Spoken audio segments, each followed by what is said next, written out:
एक आदमी गाड़ी से उतरा और बड़ी तेजी से एयरपोर्ट में घुसा।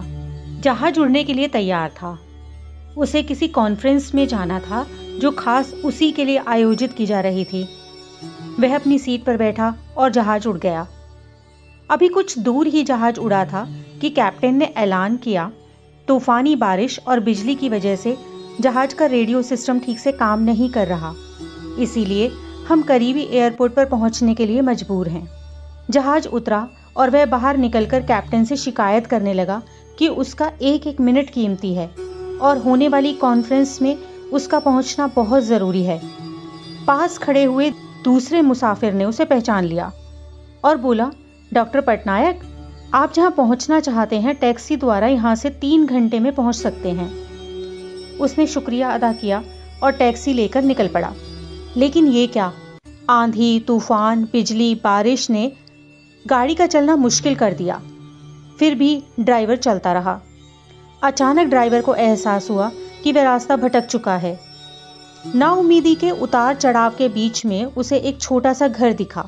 इस तूफान में वह गनीमत समझकर गाड़ी से नीचे उतरा और दरवाज़ा खटखटाया। आवाज़ आई, जो कोई भी है अंदर आ जाए, दरवाज़ा खुला है। अंदर एक बुढ़िया आसन बिछाए भगवत गीता पढ़ रही थी। उसने कहा, माँ जी, अगर इजाज़त हो तो मैं आपका फ़ोन इस्तेमाल कर लूँ। बुढ़िया मुस्कुराई और बोली, बेटा, कौन सा फ़ोन? यहाँ ना तो बिजली है ना कोई फ़ोन। लेकिन तुम बैठो, सामने चरणामृत है, पी लो, थकान दूर हो जाएगी और खाने के लिए भी कुछ न कुछ फल मिल जाएगा, खा लो ताकि आगे सफ़र के लिए कुछ शक्ति आ जाए। डॉक्टर ने शुक्रिया अदा किया और चरणामृत पीने लगा। बुढ़िया अपने पाठ में खोई हुई थी कि उसके पास उसकी नज़र पड़ी। एक बच्चा कंबल में लपेटा पड़ा था जिसे बुढ़िया थोड़ी थोड़ी देर में हिला देती थी। बुढ़िया फारिग हुई तो उसने कहा, माँ जी, आपके स्वभाव और एहसान ने मुझ पर जादू कर दिया है।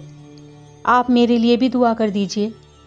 यह मौसम साफ हो जाए, मुझे उम्मीद है आपकी दुआएं ज़रूर कबूल होती होंगी।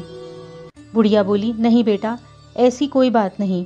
तुम मेरे अतिथि हो और अतिथि की सेवा ईश्वर का आदेश है। मैंने तुम्हारे लिए भी दुआ की है। परमात्मा का शुक्र है, उसने मेरी हर दुआ सुनी है।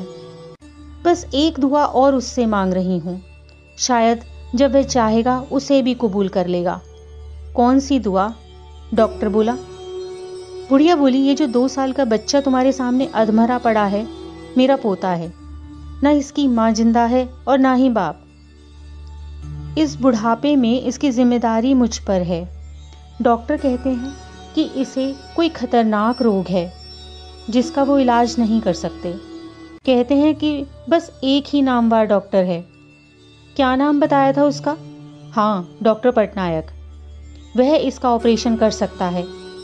लेकिन मैं बुढ़िया कहाँ उस डॉक्टर तक पहुँच सकती हूँ? लेकर जाऊँ भी तो पता नहीं वह देखने पर राजी होंगे या नहीं। बस अब बंसी वाले से यही मांग रही थी कि वह मेरी मुश्किल आसान कर दे। डॉक्टर की आंखों से आंसुओं का सैलाब बह निकला। वह भर्राई हुई आवाज में बोला, माई, आपकी दुआ ने हवाई जहाज को नीचे उतार दिया, आसमान पर बिजलियां कौंधवा दी, मुझे रास्ता भुलवा दिया ताकि मैं यहाँ तक खिंचा चला आऊं। हे भगवान, मुझे यकीन ही नहीं हो रहा है कि ईश्वर एक दुआ कबूल करके अपने भक्तों के लिए इस तरह भी मदद कर सकता है।